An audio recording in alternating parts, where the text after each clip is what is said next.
Welcome. Take it up with Jessica Lee. I'm here with Rivka Little, who is the head of marketing at SoCure. Hi, Rivka. Hi, Jessica. This Thanks is for having me. I'm delighted that you're here. Thanks for flying all the way from New York to be on the show. I wanted to bring you here because you're in this business of identity verification and fraud risk assessment, right? And which is a fascinating area because there are a lot of people that are out there trying to create fraudulent credit cards and try to steal money, basically. And you guys are at the 0 day prevention of that. Yes, indeed. Thanks for asking about that particularly. So Cure is really interesting in what it does. There are a number of players in identity verification and separately players in fraud, but so Cure lives at this very unique intersection of leveraging AI and machine learning across the widest breadth of data in the market to be able to gain a multi-dimensional view of identity at day zero. So if you are a fintech or a legacy financial institution and you are enrolling hundreds of thousands of new consumers a month on digital channels, you don't get to see them or touch them or see their identity, their credentials in person. You now have a way to know that they are who they say they are and assess their level of risk in real time. And that's pretty amazing. Right. So traditionally, you fill out an application and you have to bring all these documents to show who you are before the bank can approve that credit card. But most of the times now, we just do that on the phone. We're so much a phone first kind of generation that how would the bank know who we are, right? So Exactly. you're able to help identify and verify that very quickly with very little of that documentation.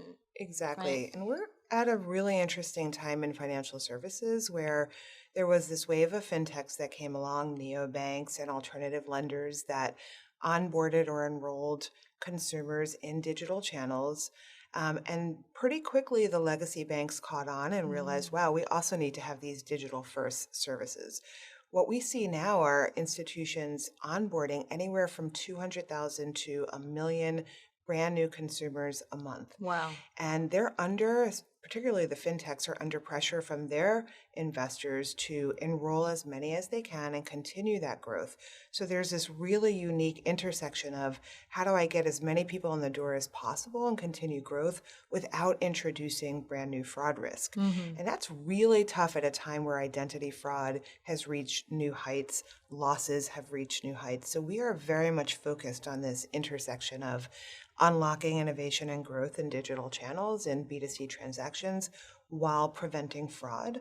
And it's a really fun place to be. And it's also a solution that can only be done when you're applying machine learning and AI with data curation. And so that's what we're heavily focused on. You were actually an industry analyst. And so I was wondering what made you shift from being an analyst to being at SoCure. That's a great question. Thanks for asking it. I think about this often. So at IDC, which is where I was a payments analyst, and I spent a lot of time researching and speaking about innovation in payments. And often what innovation in payments means is automated payments. It's mobile payments, those initiated from your device. It's those that use alternative services that are non-banks. What lies at the heart of all of that is identity.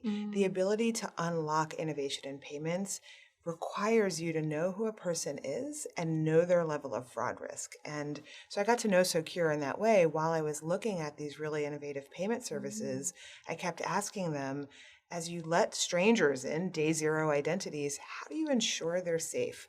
How do you know they are who they say they are? What's your level of trust? And very often the answer became SoCure. And so I started to look this way.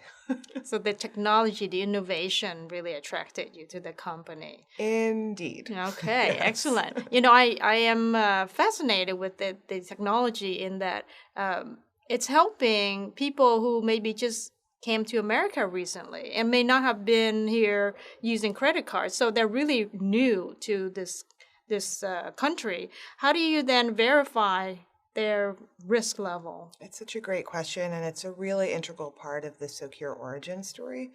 So SoCure set out in fact, to do two things. One is to help these digital first, these brand new innovative financial services firms do business in a safe way.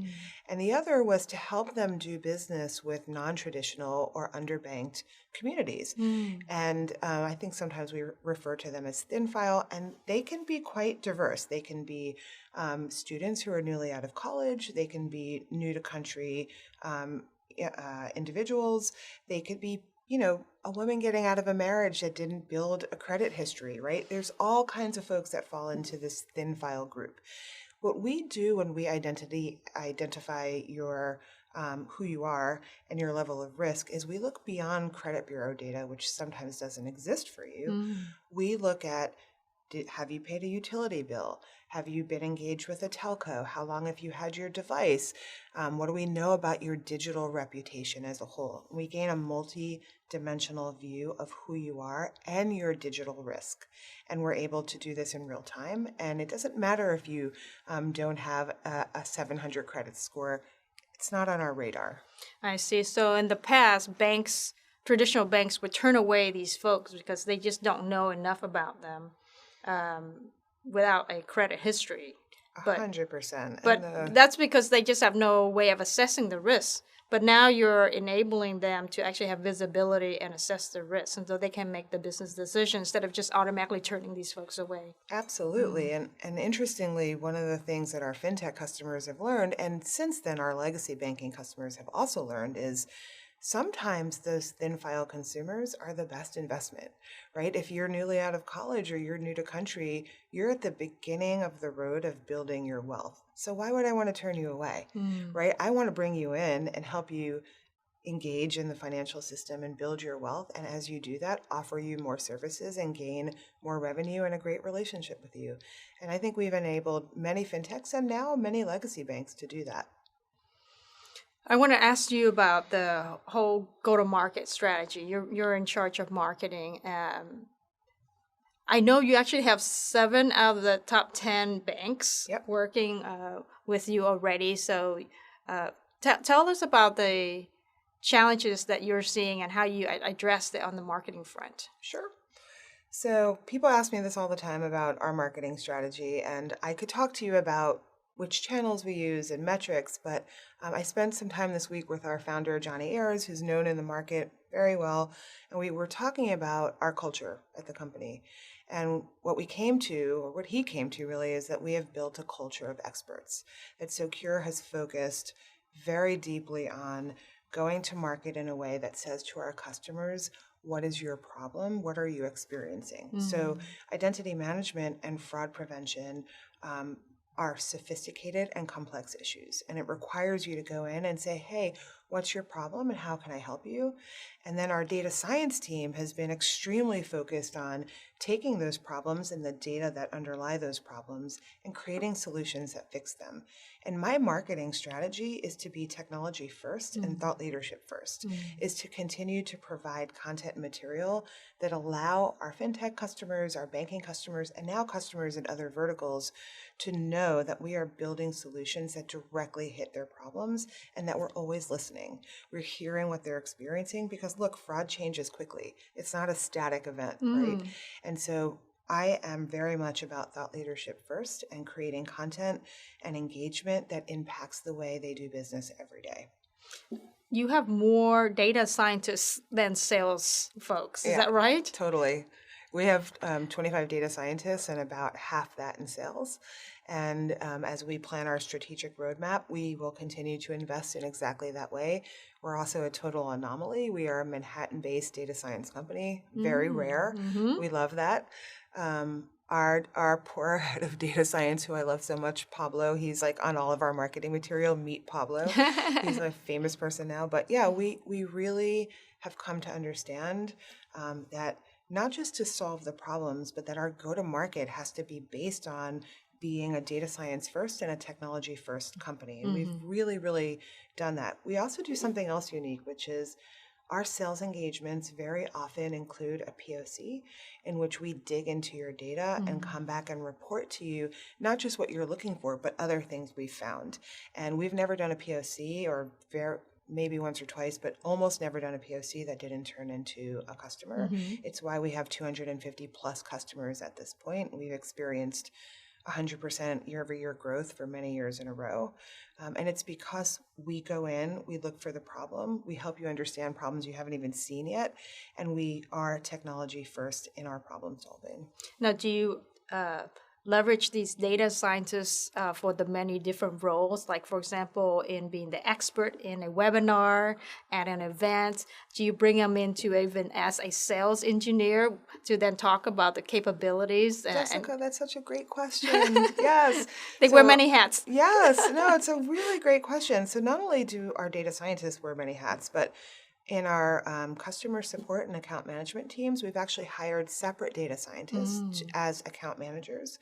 So oftentimes they are like maybe newly graduated data scientists. Maybe they haven't built their own models yet or led a whole team. So they're looking to learn, and they're working with account managers as hands-on data scientists. And then our data science team, which is busy building product, they are the unfortunate victims of us as a marketing team. So yes, they're on our webinars and they speak at shows, and but I think they like that because they're often asked questions by fraud practitioners in those audiences that are helping them learn, and they're really open to it. And I guess they also get information to help them build more features or expand and update the technology given what they're hearing since they're interacting with the potential clients. Absolutely. Absolutely. Everything they hear from their clients is what helps them look at that data and understand the patterns that ultimately become model parameters and features down the road. The company's growing. You have 130 people, and you are looking to like double that pretty much, right? So hiring in all departments. Hiring in all departments. All of us as leaders at SoCure spend half of our day interviewing. So tech world, come to us. We're looking in data science and engineering and product and marketing across the board. You've been in this industry as an analyst now, as head of marketing. What would you say as looking ahead in the next 5-10 years? Where do you see this identification, verification, fraud prevention? Where is this moving? What's going to be the change or the upcoming big deal, in the industry? Sure. So the most exciting thing for me is to look at the need for identity verification and fraud risk assessment across verticals. So I think in the early days, the sort of obvious choice for us was to work with fintechs and financial services because those are high risk transactions. But we're hearing from telcos and cable companies and streaming media companies and many other verticals who are experiencing fraud, who have gone digital first or digital only. So they have that challenge of needing to constantly ramp enrollment.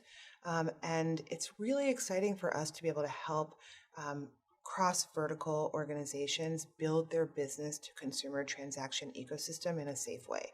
So that's exciting for us. And then the other thing that's occurring is because we've come to know so many consumers and their trust level, we've built a network database of individuals and their risk levels. And eventually what we'll do is to release what we call a SoCure ID, or this sort of credential that allows us to know who you are as you move across the internet on a single token linked to your device. And that's the direction we're going in.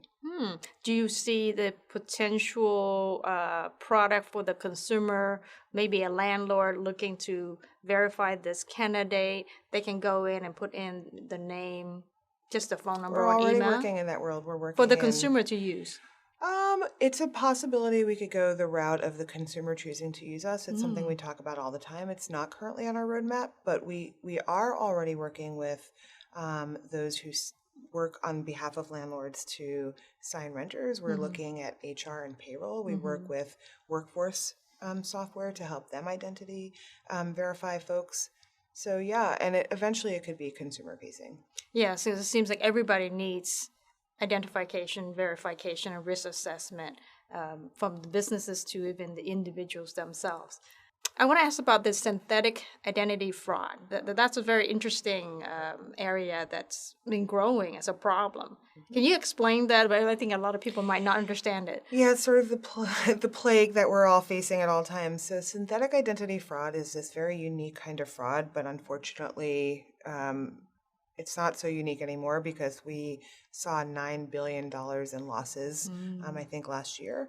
And in synthetic identity fraud, fraudsters pull together shards or elements of other identities, link them all together, create a brand new identity, give it a couple of years to marinate so they begin to do, open up, accounts that are non-high risk accounts, but they begin to build a digital reputation around this identity. When it's fully grown as a new identity, they then go and open more high-risk accounts, such as credit cards, and do bust-out fraud. So they'll spend thousands or even tens of thousands of dollars. And it's very difficult to see at this point because each part of the identity is actually an existing identity, right? And so it doesn't always show up on fraud detection tools. We are able to see it because one of the things we do is to correlate multiple elements of an identity and come up with a risk score. And so when we're looking at each element of the identity, both individually and in relationship to each other, we can see synthetic identity. Wow. That's so fascinating. It's really cool and scary. Yeah. But that's great that your technology is able to detect that. Yeah. That's been a great conversation, very educational. I appreciate you sharing on the show, Rivka. Sure. Thanks for having me. It was really fun being here. There you have it. Take it up with Jessica Lee, Rivka Little from SoCure.